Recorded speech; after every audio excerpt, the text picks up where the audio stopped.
اب یہاں پہ یہ بات بتائی جا رہی ہے کہ بہتر ہے کہ آپ کیا کریں، کریکٹ سمت ہی معلوم کریں، کریکٹ سمت ہی معلوم کریں۔ اب یہ اہل مدینہ کو خطاب ہے، ما بینہ جو ہے مشرق اور مغرب کے درمیان وہ کیا ہے، قبلہ ہے، یعنی کہ مشرق اور مغرب کے درمیان کیا ہے، ان کا قبلہ بنتا تھا، تو اسے کیا کہا گیا، قبلہ ہے۔ یعنی کہ آپ کو پتہ نہیں لگتا، کریکٹ سمت معلوم کرنے کا پتہ نہیں لگتا، تو پھر آپ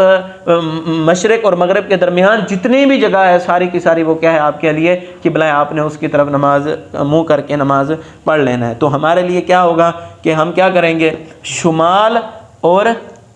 جنوب، شمال اور جنوب کے درمیان جو کچھ بھی ہے وہ سارا کا سارا کیا ہے، قبلہ ہے، یعنی کہ مغرب سارا کا سارا ہمارے لیے کیا ہے، قبلہ ہے۔ بہتر یہ بات ہے کہ سمت جو کیا کی جائے، معلوم کی جائے، سمت کیا کی جائے، معلوم کی جائے۔ اگر معلوم نہیں ہو سکتا، پتہ نہیں لگ سکتا، تو پھر آپ ایسے منہ کریں گے تو پھر جہاں پہ بھی ہوگا یہ مغرب اللہ تعالیٰ سارا کا سارا کیا بنا دے گا، آپ کے لیے قبلہ بنا دے گا۔ دیکھیں اللہ تعالیٰ نے اپنے بندوں کے لیے کتنی آسانی کی ہے، کہیں کریکٹ سمت